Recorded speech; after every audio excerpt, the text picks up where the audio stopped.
Snow White and the Seven Dwarfs. Snow White was very beautiful. Her father, the king of the land, loved her very much. In fact, all who saw her fell in love with her beauty and her loving nature. Snow White had a stepmother who did not like her. The stepmother did not like the fact that Snow White was beautiful. She had a magic mirror, and every day the stepmother would ask it, "Mirror, mirror on the wall, who is the most beautiful lady in the land?" The mirror always replied, "You are, Your Majesty." But when Snow White turned all of 16 on the day of her birthday, the mirror told the stepmother, "Snow White is the most beautiful lady in the land." The angry stepmother was filled with jealousy. She wanted to get rid of Snow White as soon as possible. She called her trusted servant and ordered him to take Snow White into the forest, far from the castle, and kill her there. "I will give you a lot of money if you do this," she told the servant. The greedy servant quickly took the little girl to the forest.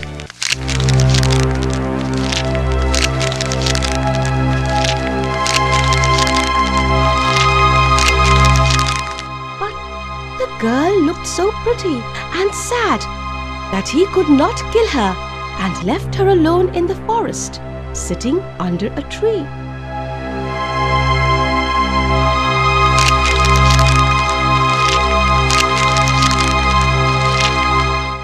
Soon it became night, and she began to cry. She heard strange sounds and rustlings that made her feel scared.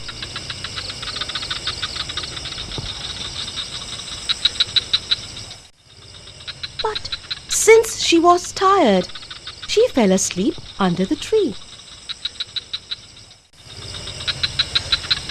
In the morning, she awoke to the song of the birds and the sunlight peeping through the tall trees. She got up and started walking. On she walked till she came to a clearing.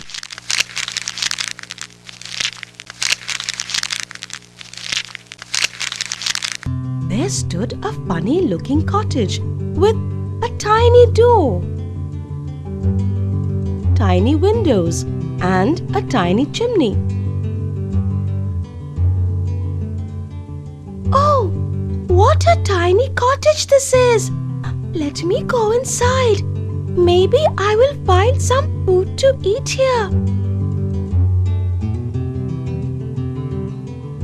Snow White knocked on the door. When no one answered, she went inside. She peeped around the kitchen. "What tiny plates and spoons! I wonder who lives here. There must be 7 of them. The table's laid for 7 people." Then she went upstairs, where she saw a bedroom with 7 little beds. "I'll cook a meal for whoever lives here. They will be glad to find a meal ready." When dusk fell, 7 tiny men marched homeward singing,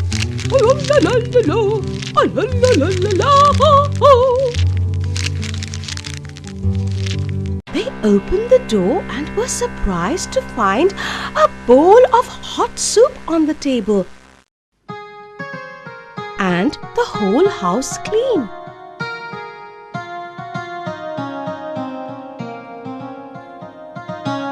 Snow White lay fast asleep on one of the beds.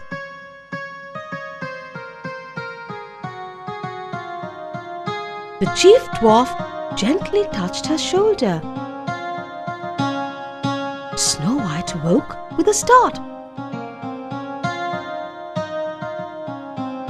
"Who are you?" he asked. Snow White told them her sad story, and all the dwarfs started to cry with her. "Stay here with us! Oh, stay here with us!" they said together. "You can live here and tend to the house when we are working down at the mine. Don't worry about your stepmother leaving you in the forest. We'll take care of you." Snow White happily said yes. The next morning, the dwarfs set off for work.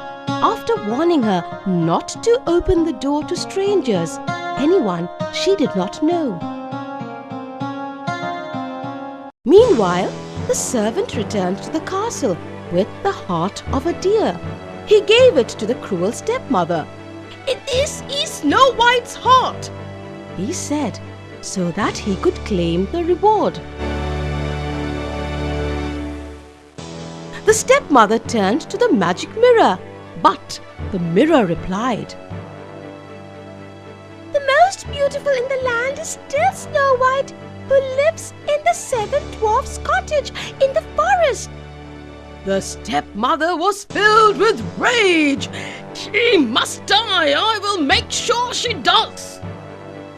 Disguising herself as an old peasant woman, she put a poisoned apple in a basket.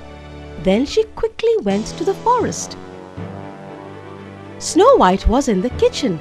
She heard the sound of a knock on the door. "Who's there?" she asked, remembering the dwarf's advice. "Just a peasant woman selling apples," came the reply. "I don't need any apples, thank you." "But they are beautiful apples and ever so juicy." "I'm not supposed to open the door to anyone," said Snow White.